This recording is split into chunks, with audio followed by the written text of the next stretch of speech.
Bonjour à tous, merci Sébastien, Cyril pour cette belle présentation. Donc, je vais vous présenter comment réaliser des IHM personnalisables, alors facilement, configurables et sans développement spécifique. J'ai décidé de ne pas utiliser le diaporama. Je vais directement utiliser le vieil de la view que vous voyez à l'écran et je vais le personnaliser au fur et à mesure pour illustrer ma présentation. Je me présente, je m'appelle Anthony Azaro, je suis développeur logiciel depuis 6 ans chez Mesulog. Donc, je suis CLA CTD et je suis responsable d'ergonomie des interfaces utilisateurs et responsable outils internes chez Mesulog. La société Mesulog en bref, notre activité, c'est le développement de logiciels de test et mesure. Nous sommes localisés à Moiran, dans le 38. Nous sommes partenaires National Instruments, Watts et Pickering. Nous sommes développeurs certifiés de LabVIEW et Testand. Nos compétences, c'est du LabVIEW pour les bandes de test et bandes de mesure, Testand pour les séquenceurs automatiques avec des rapports de test personnalisés, Veristand pour l'utilisation de modèles embarqués et Watts pour la collecte et l'analyse de données. Mesulog a rejoint Neris en 2022 pour former Neris Group. Neris a une signature de développement de banque complet. Neris possède un bureau d'études en électronique, électrotechnique et mécanique. Nous sommes deux entreprises, mais une seule équipe. Depuis février 2025, nous avons une nouvelle direction avec Luc Desruelles et Sylvain Bistagne. Et vous pouvez retrouver ma présentation sur mesulog.fr ainsi que toutes les autres présentations qui ont eu lieu pour les salons, pour les luges, et les autres présentations. Alors, pour l'histoire de cette présentation, on va parler d'abord du contexte. Donc, pour les développements d'IHM dans un logiciel, le client peut nous demander de s'adapter à la charte graphique d'entreprise, la couleur, la police, les logos, de changer le thème du logiciel, passer d'un thème sombre à un thème clair, un mode intérieur, un mode extérieur, etc. Alors, problématique, si la charte graphique évolue, l'équipe de développement doit alors changer l'interface graphique des logiciels, ce qui est alors consommateur de temps, génération d'exécutables à chaque version, et oblige à modifier le code source et l'exécutable. L'objectif, alors, du coup, est d'avoir une solution permettant de modifier l'interface graphique du logiciel sans code spécifique, sans modification de logiciel, sans modification de code source, et facilement. Pour imaginer la solution, je me suis inspiré de la solution des applications web dans lequel on utilise des feuilles de style CSS pour configurer le rendu des pages web. En cherchant sur VIPM, j'ai trouvé un toolkit répondant aux problèmes dont je vous présenterai à la fin de ma présentation. Mais pour utiliser ce toolkit, il faut respecter quelques règles de développement d'IHM. Par exemple, quel objet numérique choisir, quel objet bouton choisir. C'est là qu'à partir de cette présentation, de ce moment, je vais vous présenter des exemples sous forme de questions et je vous invite à allumer mon micro pour y répondre. Alors, le premier exemple est super simple. Ne cherchez pas compliqué, s'il vous plaît. J'ai 4 objets graphiques, la view de type numérique. Quelle est la différence entre ces objets graphiques? Allumez vos micros, allez-y, vous pouvez. Le style, oui, Rudel. Style. La palette, effectivement. Donc oui, c'est surtout la palette qui est différente. On a ici 4 numériques qui viennent de 4 palettes différentes, moderne, Design System, Silver et System. Alors attention pour le système, l'aspect graphique change en fonction de l'OS. On n'aura pas le même rendu avec un Windows XP et un Windows 10. Comme l'évolution de Darwin, l'abus s'adapte pour que les IHM restent agréables à regarder. Si je prends l'exemple de McDonald's, on avait au départ un logo avec beaucoup de détails. Au fur et à mesure du temps, le logo a évolué et est devenu en 3D, pour finir maintenant avec des logos flat. On trouvera aussi cette évolution des logos pour Apple, Pepsi, Facebook, Coca-Cola et pour la plupart des logos. Alors, un deuxième exemple plus compliqué, j'ai dupliqué 3 boutons. C'est vraiment 3 boutons que j'ai dupliqués. Mais je les ai customisés de 3 façons différentes.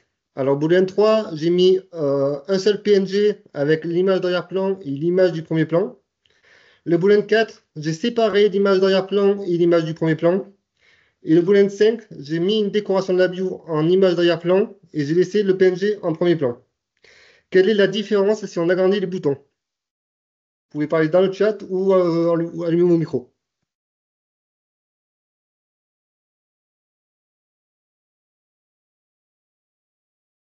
Bon, Il y a Julien qui dit qu'il voit pas la présentation. ouais, tout le monde Moi, la je la voit? vois, a Ah, priori. je la vois aussi. Ouais. Ouais, Ok, Julien, Ouais, je vois aussi. c'est chez toi. bon. Ça va être moche, oui, effectivement. Ça dépend lesquels. Alors, Euh, Michael a l'air de te connaître. Il dit c'est moche. Ah non, j'ai ça vu, va être moche. Bonjour j'ai vu. Michael, comment vas-tu? Eh ben non, c'était moche avant, ça sera après. C'est comme les gilets jaunes. Enfin, c'est la pub, quoi, la télé. Problème lié à la vectorisation de la C'est bio. ça, c'est exact. Ah, bien joué, Antoine. Bien joué. Alors, effectivement, du coup, le boolean 3, on voit qu'il va déformer l'image d'arrière-plan et l'icône du bouton. Le bouton 4, lui, va déformer l'image d'arrière-plan, mais ne déforme pas l'icône du bouton. Le boolean 5, lui, ne déforme ni l'image d'arrière-plan, ni l'image premier plan. Donc celui-là, concrètement, il est beau, il n'est pas moche. Pour Attention à résumer, ce qu'on dit, cette présentation est filmée. Ouais. pour résumer cet exemple, il faut essayer de séparer l'image d'arrière-plan et l'image du premier plan. Cela permet de changer rapidement les boutons, de customiser les boutons si on veut changer, remettre une nouvelle icône en premier plan. Si vous voulez aussi faire des boutons particuliers, du coup, on peut effectivement modifier l'arrière-plan pour faire pour rajouter du coup une décoration ronde, triangle, carré. Et cela permet du coup de les customiser facilement. Par exemple, dans l'exemple que vous voyez à l'écran, j'ai pris trois boutons où j'ai changé l'arrière-plan et l'icône. Et après, il m'a fallu juste de les dupliquer. Et avec l'outil, la palette peinture de la bio, j'ai pu recolorier les boutons directement dans la bio. Alors, un dernier petit exemple. Il y a trois différences entre ces trois palettes. La palette Missing System Control, la palette Siver et la palette DMC. Est-ce que quelqu'un voit les différences, à part le graphisme?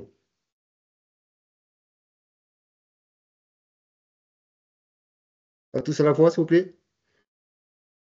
Tu veux dire différence dans les boutons? Différence dans les boutons, dans le fonctionnement du bouton. Pas les mêmes. C'est pas le même. Alors, le premier exemple, ça va être du coup le survol de souris. On voit que la palette Missing System a un survol de souris, Silver n'a pas de survol de souris et DMC a un survol de souris. En fait, donc, quand on va customiser le bouton, il y a six images possibles pour la palette Missing System et la palette DMC et quatre images pour la palette Silver. Donc, effectivement, il manque la partie survol de souris pour la palette Silver. Donc, les six images, on a les deux premières, c'est pour l'image enfin, la déco par défaut pour la valeur true, false et la valeur true. Les deux suivantes, c'est pour le clic de souris et les deux dernières, c'est pour le survol de souris. Une autre différence, c'est sur les icônes du premier plan. On a quatre images pour la palette TMC et une seule image pour la palette Silver et Missing System. Si je vais cliquer sur palette, l'image ne peut pas changer. Contrairement à la palette DMC où à chaque fois que je vais cliquer et relâcher, je peux avoir des images différentes.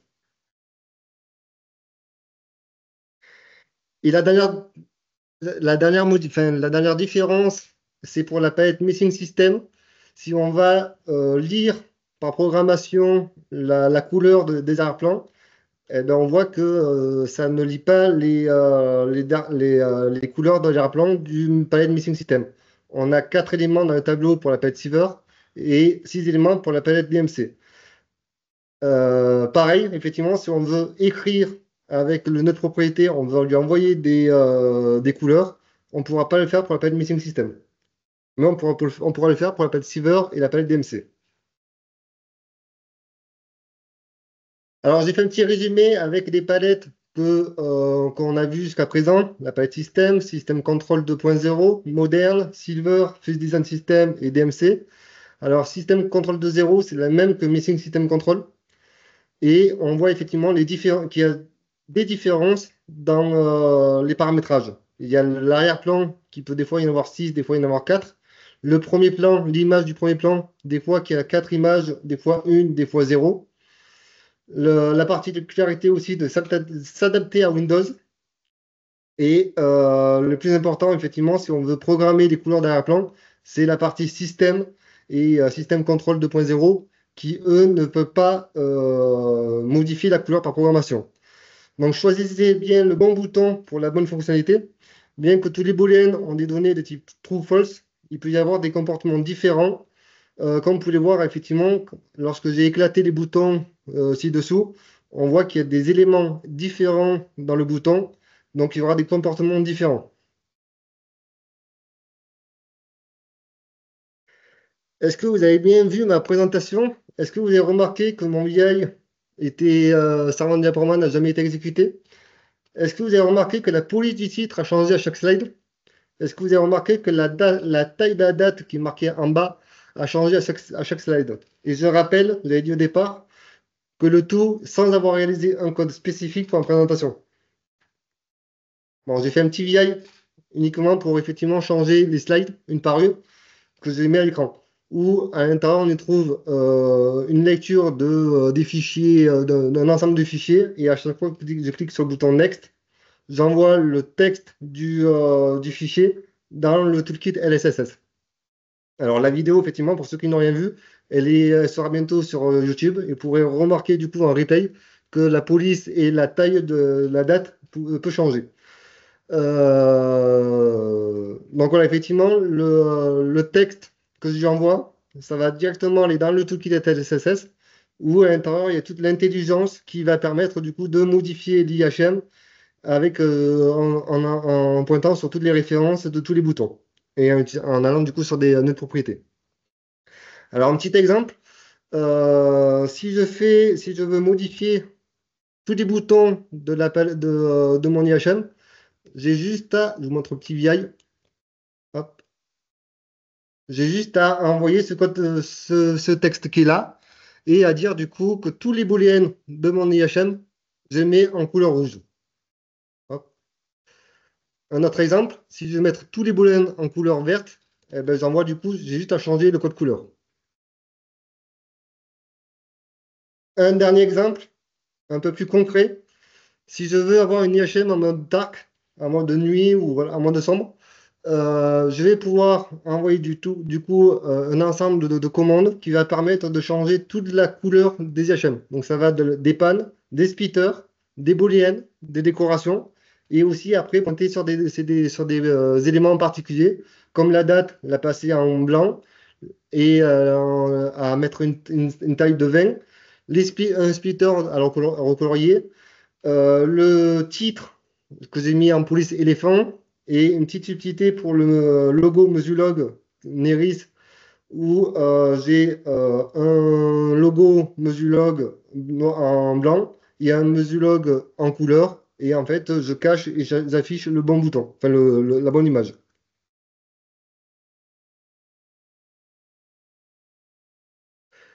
Alors, pour conclure, j'ai dû faire une petite évolution pour la partie booléenne du toolkit LSSS, où le toolkit, par défaut, il gère deux couleurs pour les boutons. Contrairement à moi, où je voulais gérer les 12 couleurs du bouton. Donc, pourquoi 12? Il y a 6 items qu'on a vu précédemment pour le bouton, donc le survol de souris, le clic souris et les valeurs par défaut, fois 2 pour le cadre de l'arrière-plan et la couleur de l'arrière-plan. Donc, effectivement, une petite évolution qui est très simple à faire, mais qui permet de passer d'une customisation à deux couleurs et pas la gestion du survol souris à une customisation à 12 couleurs. Je vous remercie pour votre attention et voilà, s'il y a des questions, je suis là. Merci Anthony. Alors, tu as répondu déjà à pas mal de questions au fur et à mesure de tes exemples. Je ne vois pas de remarques supplémentaires. Est-ce qu'il y en a d'autres qui ont eu d'autres questions, qui veulent rajouter des questions sur cette personnalisation des IHM? J'ai une question, oui. Vas-y. Du coup, alors, selon toi, quel est le meilleur style à adopter pour pouvoir customiser son IHM? Alors, pour customiser les IHM, pour moi, si on veut vraiment passer pour la customisation, ben, ne pas éviter tout ce qui est système, parce que là, effectivement, c'est mort pour customiser l'arrière-plan. Donc, moi, je serais plutôt parti sur la partie DMC qui, elle, c'est la seule palette que j'ai trouvée pour l'instant à avoir 6 images d'arrière-plan, 4 images de premier plan et avoir la possibilité de customiser l'IHM. Bah, écoute, ça tombe bien, moi aussi j'utilise cette palette, mais je ne savais pas qu'on pouvait faire ça. Ouais, ce que tu as fait, ça m'intéresse beaucoup.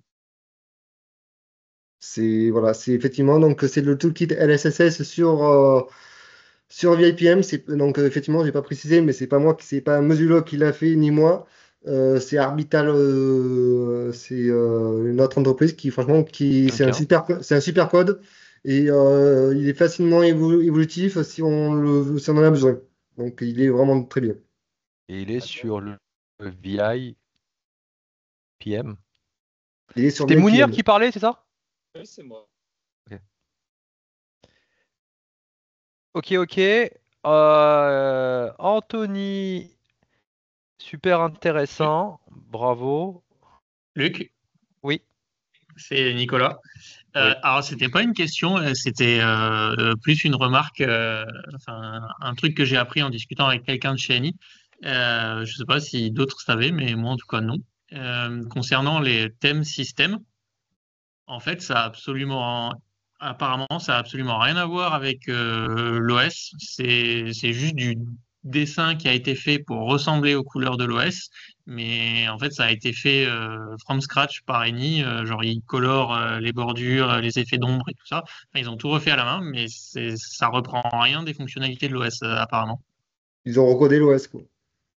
Bah, Ah, ça le m'interpelle ça. rendu visuel de comment ça rend sur l'OS. Mais Si on passe d'un PC d'un OS XP à Windows CE, XPDA mobile, Windows 10 ou en fonction du thème, je suis surpris par ouais, cette réponse, puisque pour moi, on s'adapte au thème et aux couleurs du système. D'ailleurs, la palette système est une palette ouais. teintée sur les couleurs du système, et si on les change dans l'OS, pour moi, tout ce qui est en apparence dialogue au niveau des paramètres du VI et tout ce qui est relié au bouton système, Alors, les dialog box, ça sera peut-être le cas, mais par contre, un bouton cliquable, si Windows fait une mise à jour et change l'apparence du bouton, ça sera pas du tout répercuté sur la view. Il faudrait que Annie fasse une mise à jour pour reprendre le changement du code graphique, bah, quoi.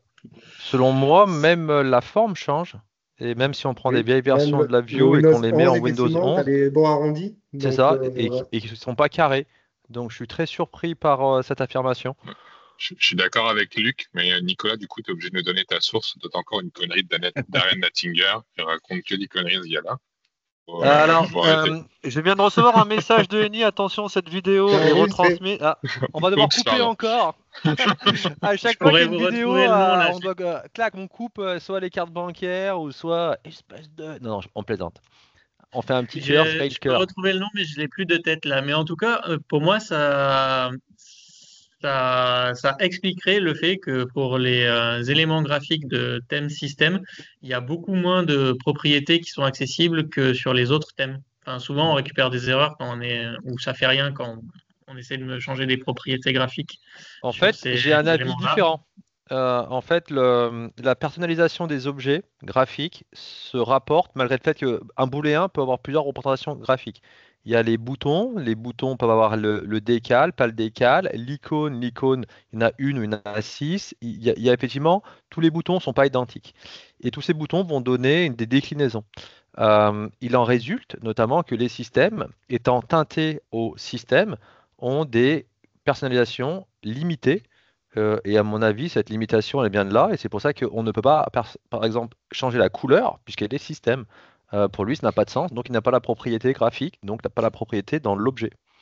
Bah, ça serait étrange parce que quand tu utilises d'autres langages de programmation, tu peux absolument tout personnaliser sur les éléments graphiques qui, En eux, fait, utilisent vraiment quelque des chose fonctionnalités système. si tu ramènes quelque chose au thème de l'OS, pourquoi pourrais-tu le personnaliser dans l'environnement de développement puisqu'il a été ramené à l'OS? Il hérite de l'OS. Donc, pour moi, je suis Ouais, mais également moyennement convaincu. l'OS a fait un choix de dire, par exemple, les bordures, elles ont ce rendu-là, etc., etc. Mais la librairie graphique qui est derrière te permet quand même de changer des choses. Ouais, je sais pas. Ça sera une prochaine présentation, effectivement. Mais c'est la. Ah ouais. Voilà. Petit Mais aparté. ok. Merci en tout cas pour toutes ces remarques et moi aussi merci beaucoup. Je dois vous quitter. Salut Cyril. Salut, Luc. Et il y avait Philippe. C'est toi qui Philippe? Non, qui avait dit Luc? Non, non, tu as dit tu nous quittes, donc je crois que c'était toi qui partais. Oui. Non, non, mais je Non, reste jusqu'au bout. Si tu es jusqu'à là, la fin. je reste. Et Philippe, oui Philippe. Salut Philippe qui disait en pratique Salut. quelle palette utilises-tu? Mais je pense que tu as un peu répondu là-dessus. Effectivement, en À pratique, Mounir. ça dépend des IHM, mais effectivement, en pratique, c'est j'utilise la palette d'MC qui est plutôt pas mal. Même si après, je prends pas le design d'MC, que je recustomise du coup l'arrière-plan par rapport à mon IHM.